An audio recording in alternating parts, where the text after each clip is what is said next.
বিসমিল্লাহির রহমানির রহিম। সবাই কেমন আছেন? আমার আপু ভাইয়ারা, আশা করি সবাই ভালোই আছেন। তো আপনাদের কাছে আমার প্রথমে একটি রিকোয়েস্ট, সেটি হচ্ছে যে যে যেখান থেকে আমার ভিডিওটি দেখছেন অবশ্যই কমেন্ট করে জানিয়ে দিবেন, এবং কি যারা ফেসবুক থেকে দেখছেন তারা অবশ্যই আমার পেজটি ফলো করে দিবেন, আর যারা ইউটিউব থেকে দেখছেন তারা অবশ্যই আমার চ্যানেলটি সাবস্ক্রাইব করে দিবেন। তো যাই হোক, ভিডিওটি যদি একটু আপনাদের ভালো লেগে থাকে অবশ্যই আমার চ্যানেলটি সাবস্ক্রাইব করে দিবেন, এবং কি তার সাথে পেজটি ফলো করে দিয়ে লাইক কমেন্ট শেয়ার করতে অবশ্যই ভুলবেন না। তো যাই হোক, আমরা কিন্তু আজকে নতুন স্টাইলে চিকেন রেসিপি নিয়ে হাজির হয়ে গেলাম।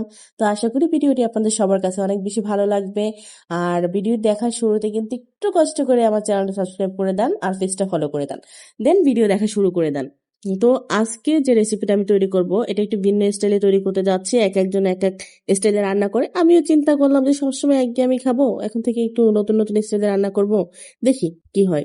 তো বিষয়টা হচ্ছে যেটা, তো আপনারা অনেকে মনে করেন যে ব্রয়লার মুরগি নাকি একটু ভেজে রান্না না করলে গন্ধ আসে। আসলে আমি জানি না, তবে আমার মনে হয় এটা ভুল কথা। কারণ আপনি যদি ঠিকভাবে একটু পরিষ্কার করে তারপর আপনি একটু মশলা দিয়ে ভালোভাবে কষিয়ে রান্না করেন, বিশেষ করে মাংস জাতীয় প্রত্যেকটা জিনিসে আপনি একটু আদা এবং কি রসুনের পরিমাণটা একটু বেশি দিবেন, তাহলে কিন্তু আপনার এই গন্ধটা থাকবে না। আশা করি মানে আপনারা এই টিপসটি ফলো করবেন। আর একটা বিষয় হচ্ছে কি, যে কোনো জিনিস একটু বেশি পরিমাণে কষাবেন, আর অবশ্যই ঝোলের পরিমাণে একটু কম দিবেন গোস্তের টাইপের মাংস বা এইসব টাইপের যে কোনো কিছু রান্নাতে, তাহলে দেখবেন আপনার মানে কোনো কিছু দিয়ে গন্ধ করবে না। আশা করি আপনারা বুঝতে পারছেন। আর একটা বিষয় হচ্ছে, আপনি যেভাবেই রান্না করেন না কেন, যদি সবকিছু পরিমাণ মতো হয় তাহলে ইনশাআল্লাহ সবকিছুই ঠিক থাকলে রান্নাটিও খেতে অনেক সুস্বাদু হবে। তো যাই হোক, সবার রান্নাই সুন্দর। আমি জানি আমরা যে যেখান থেকে রান্না করি, যার এলাকার রান্না যেমনই হোক না কেন, সেটা তাদের কাছে অনেক বেশি পছন্দনীয় এবং সুন্দর, ভালো। তো আজকে আমি আপনাদেরকে চিকেন মানে ভেজে রান্না করে দেখাবো, ঠিক আছে? তো মুরগির মাংসটা আমি ভেজে রান্না করব আজকে। যারা মনে করেন যে একটু গন্ধ আসে, ভেজে রান্না করলে গন্ধ আসবে না, তাদের জন্য আজকে রেসিপিটি। অবশ্য এছাড়া যারা আছেন তাদের জন্য সবাই ফলো করবেন। আশা করি এভাবে রান্না করে খাবেন, সেটাও ভালো লাগবে। এছাড়া আমি অন্য যে রান্নাগুলো দেই আমার পেজে, ওগুলোও ফলো করবেন, ওগুলোও ভালো লাগবে। তো যাই হোক, আজকে আমি প্রথমে কিন্তু আমার চিকেনগুলো ভালোভাবে পরিষ্কার করে ধুয়ে নিলাম। তারপরে এই চিকেনগুলো কিন্তু আমি আগে ভেজে নিছি ভালোভাবে, তৈলের মধ্যে মানে ভেজে নিলাম, আপনি দেখতে পেলেন। তারপরে আমি এর মধ্যে যখন ভেজে নিছিলাম তখন কিন্তু শুধু জাস্ট একটু হলুদ আর লবণ অ্যাড করেছিলাম, এবং এখন আমি এটার মধ্যে সব ধরনের মশলা অ্যাড করতেছি। তো আমরা এমনিতে করি কি, অনেক সময় কিন্তু মাংসটা মেরিনেট করে আপনার রান্না করি, সব ধরনের মশলা মাখিয়ে কিছু সময় রেখে দেই। তারপরে আসলে এক এক স্টাইলে রান্না করা হয় এক এক সময়। তো আজকে কিন্তু আমি একটু মানে ভিন্নতা ভিন্নতার চেষ্টা করলাম। সেটা হচ্ছে যে, আপনারা খেয়াল করছেন যে আমি কিন্তু কড়াইয়ের মধ্যে রেখেই আস্তে আস্তে করে প্রত্যেকটা মানে মশলা অ্যাড করতেছি। তো যাই হোক, আশা করি আপনাদের কাছে রেসিপিটি ভালো লাগবে, দেখতে থাকেন আর সাথেই থাকেন।